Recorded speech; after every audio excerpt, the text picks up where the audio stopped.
Our channel friends. Daily की तरह हम जीके चैलेंज में आज डिस्कस करेंगे हिस्ट्री जीके से रिलेटेड आपके मगध राज्य प्लस सिकंदर से रिलेटेड कुछ इंपॉर्टेंट क्वेश्चन। जी हाँ फ्रेंड्स, आपके कॉम्पिटेटिव एग्जाम्स के लिए बहुत ही हेल्पफुल होने वाला है ये वीडियो। आपको 10 सेकेंड का टाइम दिया जाएगा फ्रेंड्स। अगर आपको आंसर पता है तो आप नीचे कमेंट्स बॉक्स में कमेंट जरूर करिएगा। तो चलिए फ्रेंड्स, वीडियो को स्टार्ट करते हैं। स्टार्ट करने से पहले आप वीडियो को लाइक कर दीजिए और जीके चैलेंज में और भी जो आपके फ्रेंड्स कॉम्पिटिटिव एग्जाम की तैयारी कर रहे हैं तो उनको भी आप इसमें जोड़ सकते हैं। तो फर्स्ट क्वेश्चन अभी आपके स्क्रीन पर है फ्रेंड्स।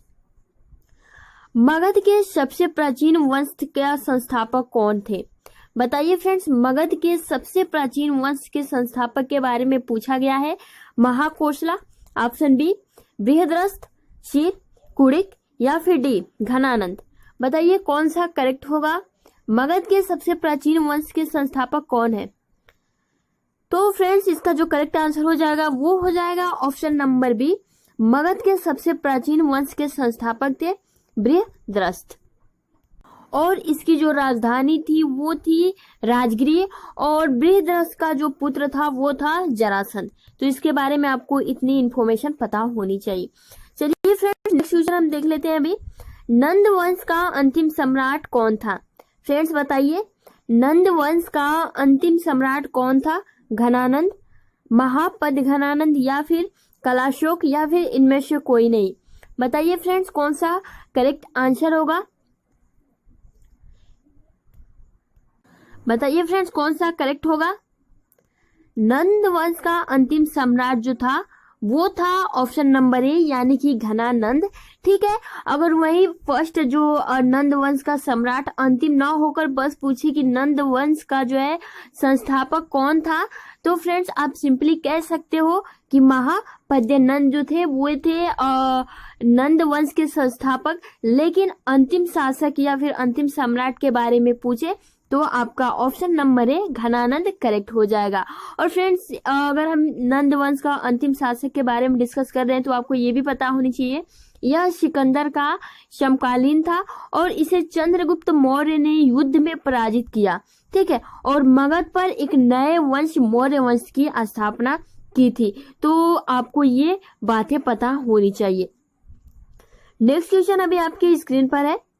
मगध के राजा अजातशत्रु का सदैव किस गणराज्य के साथ युद्ध रहा है? बताइए, हमेशा के लिए जो है अजातशत्रु का मतलब युद्ध किससे रहा है? मगध के राजा अजातशत्रु। फ्रेंड्स, अभी हम इसके बारे में और भी अच्छे से जानेंगे कि ये कौन था।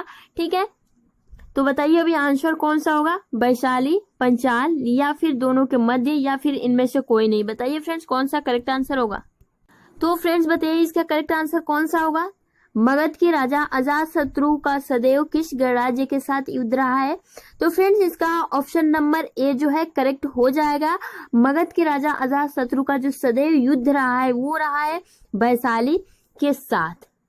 और अजातशत्रु ने जो है अपने मंत्री की सहायता का नाम लेकर, ठीक है, वर्षकार था जो, इसकी सहायता लेकर अजातशत्रु ने जो है वैशाली पर विजय प्राप्त किया था। ठीक है, और जो ये बिंबिसार का जो है ये पुत्र है। अब इसके बारे में हमें और भी आगे देखने को मिलेंगे क्वेश्चन।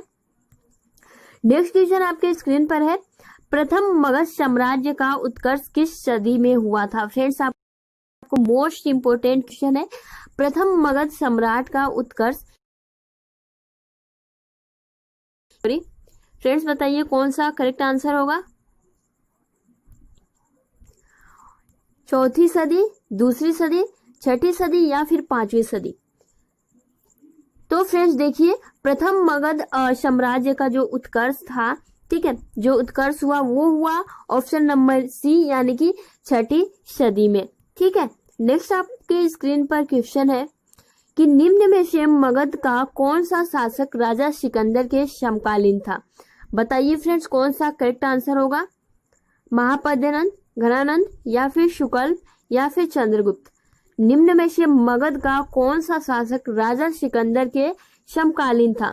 फ्रेंड्स अभी हमने कुछ समय पहले ये डिस्कस किया था। आप अंदाजा लगाकर भी बता सकते हो कौन सा करेक्ट आंसर होगा, क्योंकि हमने अभी पढ़ा था यह सिकंदर का समकालीन था। ठीक है, तो कौन था? जिसने इसे चंद्रगुप्त मौर्य ने युद्ध में पराजित किया था और मगध पर एक नए वंश जो कि मौर्य वंश, अभी हम नेक्स्ट वीडियोज में पढ़ेंगे, उसकी स्थापना हुई थी। तो बताइए फ्रेंड्स, देखो जो घनानंद जो कि नंद वंश का अंतिम शासक था, घनानंद, ठीक है, यह सिकंदर का समकालीन था, यानी कि जो इसका करेक्ट आंसर हो जाएगा वो हो जाएगा ऑप्शन नंबर बी, घनानंद। ठीक है, आपको बिल्कुल भी कंफ्यूज नहीं होना है, आप वीडियो को एक बार और रिपीट करके देख लेंगे तो बहुत ही अच्छे से आप इसे याद रख सकेंगे। नेक्स्ट आपका क्वेश्चन है, मगध की प्रथम राजधानी कौन सी थी? फ्रेंड्स बताइए, पाटलिपुत्र, वैशाली, राजगिरी या फिर चंपा? फ्रेंड्स अभी हमने वीडियो स्टार्टिंग में ही आपको बताया था कि मगध के सबसे प्राचीन वंश के संस्थापक कौन थे, तो बृहद्रथ, ठीक है, और राजधानी क्या थी? तो फ्रेंड्स इसका जो करेक्ट आंसर हो जाएगा वो हो जाएगा ऑप्शन नंबर सी, यानी कि राजगृह, जिसे हम गिरिब्रज भी कहते हैं। ठीक है, तो ये आपको पता होनी चाहिए। नेक्स्ट आपके स्क्रीन पर क्वेश्चन है, सिकंदर ने भारत पर कब आक्रमण किया था? ये मोस्ट इंपोर्टेंट इस वीडियो का क्वेश्चन है। फ्रेंड्स बताइए, सिकंदर ने भारत पर कब आक्रमण किया था? बताइए फ्रेंड्स, 323 ईसा पूर्व या फिर 326 ईसा पूर्व या फिर 326, दोनों एक ही ऑप्शन हो गया है, या फिर 323। तो बताइए फ्रेंड्स कौन सा करेक्ट आंसर होगा? तो फ्रेंड्स इसका करेक्ट आंसर हो जाएगा ऑप्शन नंबर बी।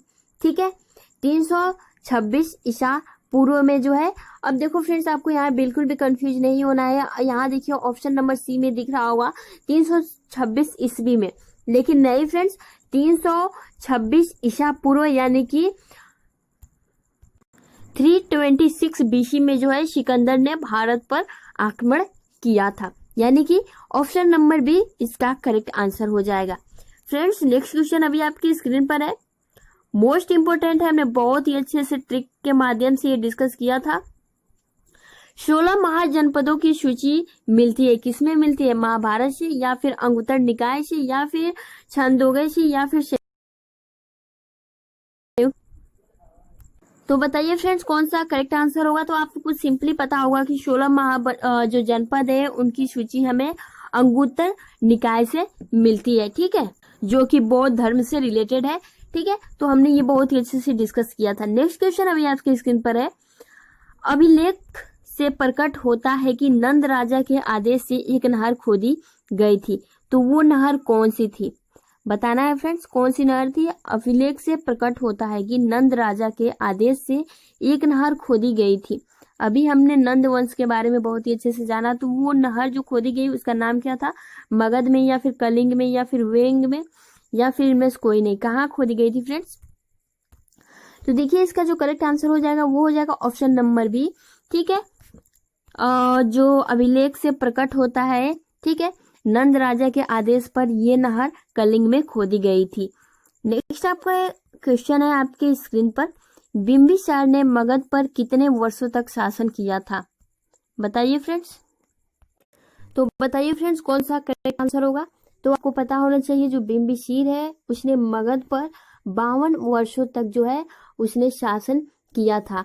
और फ्रेंड्स आपको ये भी पता होना चाहिए, हमने आपको पहले ही बताया था, जो अजात शत्रु है वो बिंबिसार का पुत्र था और बिंबिसार की हत्या उसके पुत्र अजात शत्रु ने कर दी और वो 493 ईसा पूर्व में मगध की गद्दी पर बैठ गया।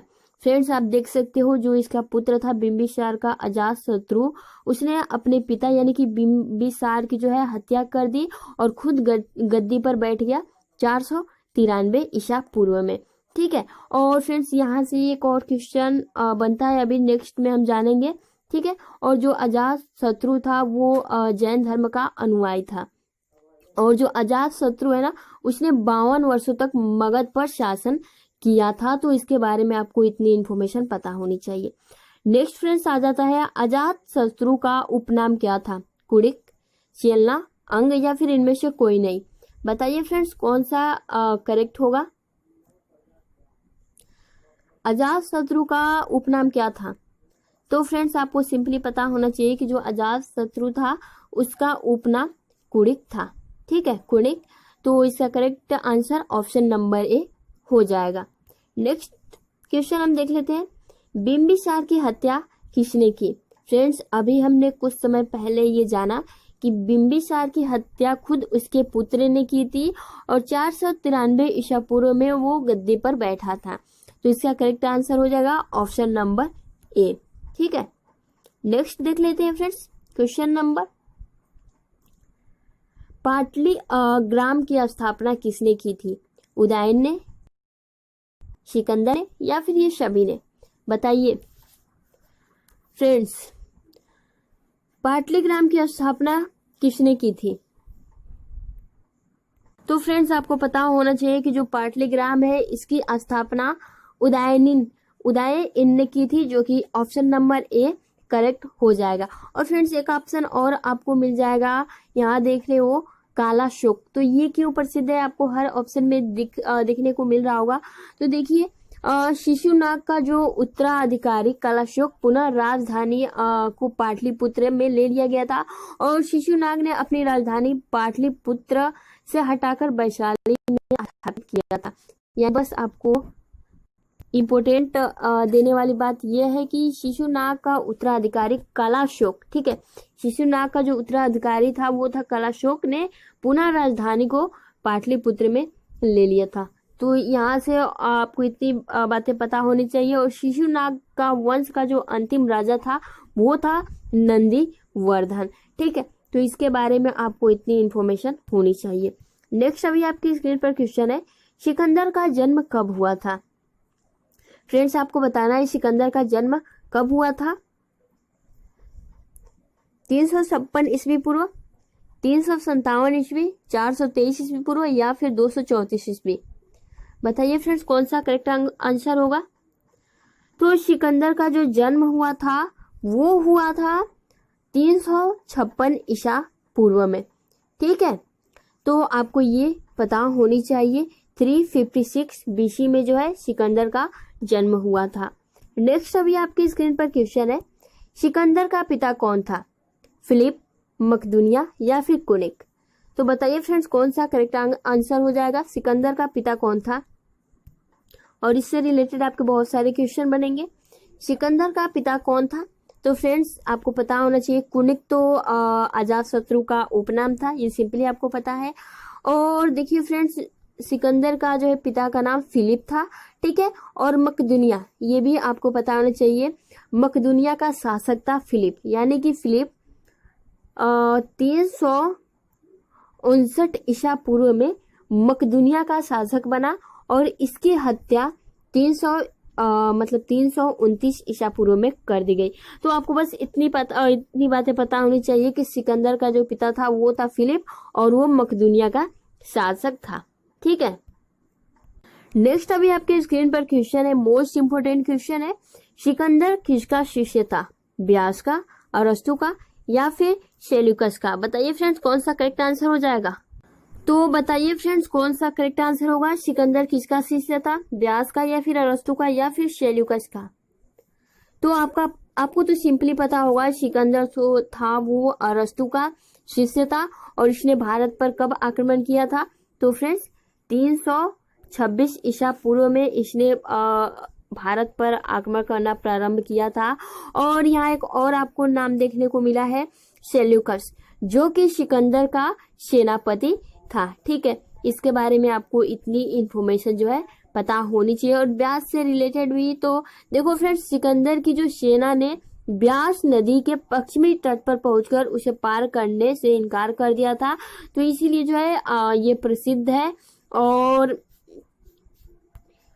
सिकंदर मतलब भारत कब लौटा? तो आपको पता होना चाहिए, सिकंदर स्थल मार्ग द्वारा 325 ईसा पूर्व में भारत से लौटा था। ठीक है, और उसकी मृत्यु कब हुई थी? तो सिकंदर की मृत्यु जो हुई थी वो 323 ईसा पूर्व में। ठीक है फ्रेंड्स, देखो ये इंपॉर्टेंट है, सिकंदर की मृत्यु 323 ईसा पूर्व यानी कि बीसी में बेबीलोन में हुई थी और 33 वर्ष की अवस्था में जो है सिकंदर की मृत्यु हो गई थी। ठीक है, और एक इम्पोर्टेंट अगर मान लो पूछ दिया जाए कि सिकंदर का प्रिय घोड़ा कौन था? तो आपको पता होना चाहिए कि सिकंदर का प्रिय घोड़ा था बहु बहु फे फला था, ठीक है। और इसी नाम पर इसने झेलम नदी के तट पर बहु केफला नामक नगर बसाया था। तो आपको ये बातें पता होनी चाहिए। सिकंदर का प्रिय घोड़ा था बहु केफला और इसी नाम पर इसने जो झेलम नदी है उसके तट पर जो है अपना एक नगर बसाया था जिसका नाम उसने रखा था बहु केफला। तो ये थी कुछ इम्पोर्टेंट पे हम इम्पोर्टेंट क्वेश्चन जो कि मौर्य साम्राज्य से रिलेटेड होंगे, ठीक है। तो फ्रेंड्स आज के लिए इतना ही है। अगर आपने अभी तक वीडियो को लाइक नहीं किया है तो वीडियो को लाइक कर दीजिए और जो भी आपके फ्रेंड्स हैं उनको जरूर शेयर करिए। फ्रेंड्स मिलते हैं नेक्स्ट वीडियो में, तब तक के लिए आप अपना ख्याल रखें। Thanks for watching.